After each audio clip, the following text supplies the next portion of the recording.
Hello বন্ধুরা, সবাই কেমন আছো? আবারও হাজির হয়েছি একদম জমজমাট একটা ভিডিও নিয়ে।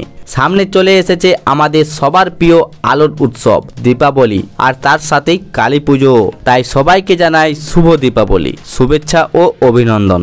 এই সময়টা মানে চারিদিকে শুধু আলো আর আলো আর বাজির শব্দ। তোমরা কি জানো এই সুন্দর ফুলঝুরি বা তারাবাতি বোমগুলো আসলে কিভাবে তৈরি করা হয়? আজকের ভিডিওতে আমরা ধাপে ধাপে দেখে নেব তারাবাতি বোম বা ফুলঝুরি বোম আসলে কিভাবে তৈরি করা হয়। তাই ভিডিওটা একটু স্কিপ করবেন না, শেষ পর্যন্ত দেখতে থাকুন। আর চ্যানেলে নতুন হয়ে থাকলে অবশ্যই চ্যানেলটি সাবস্ক্রাইব করে পাশে থাকা বেল আইকনটি অল করে দিবেন। চলুন তাহলে শুরু করি। তারাবাতি বা ফুলঝুরি বোম বানানোর জন্য প্রথমে তামার বা লোহার সরু সরু তার সমান মাপে কেটে নেওয়া হয়। এই তারগুলোই পরে মূল কাঠামোর কাজ করে। তারগুলোকে একটা কাঠের ফ্রেমের মধ্যে সুন্দরভাবে একটার পর একটা বসিয়ে দেওয়া হয়, যাতে সবগুলো তার সোজাভাবে দাঁড়িয়ে থাকে।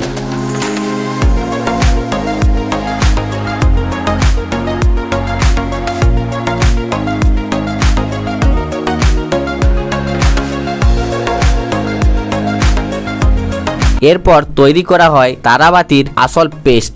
এই পেস্টে থাকে পাউডার আর কিছু রাসায়নিক উপাদান, যা ঠিক কাদামাটির মতো নরম ও আঠালো হয়। এটা খুব বেশি শুকনো বা পাতলাও হয় না, মাঝামাঝি ঘনত্ব বানানো হয়। এবার সেই পেস্টের মধ্যে ফ্রেমের মধ্যে আটকানো সেই তারগুলো এক এক করে ডুবিয়ে দেওয়া হয়। এই কাজটা খুব সতর্কতার সঙ্গে করা হয়, যাতে পেস্ট ভালোভাবে তারের গায়ে লেগে যায়। অনেক সময় এটা একবার নয় দুইবার পর্যন্ত ডুবানো হয়, যাতে পেস্টটা আরো ভালোভাবে লেগে জমাট বাঁধে।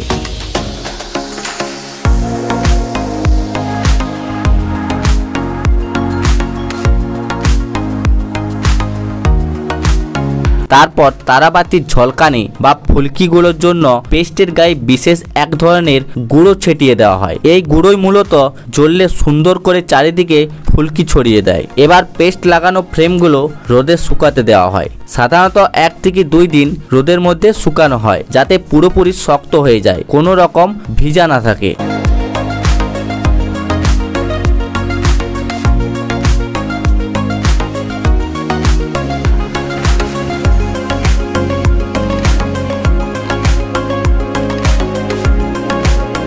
তারপর পুরোপুরি শুকিয়ে গেলে সেই তারাবাতিগুলোকে কাঠের ফ্রেম থেকে আলাদা করে নেওয়া হয়। এগুলো তখন একেবারে ব্যবহারের জন্য প্রস্তুত।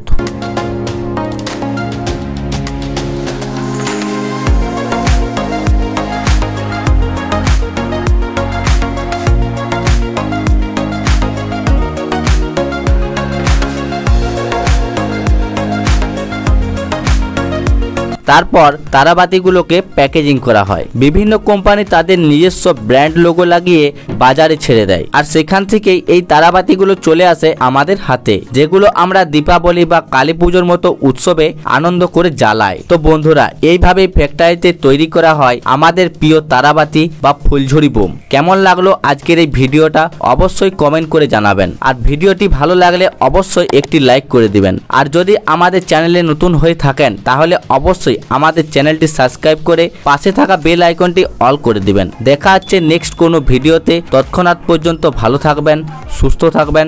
ধন্যবাদ।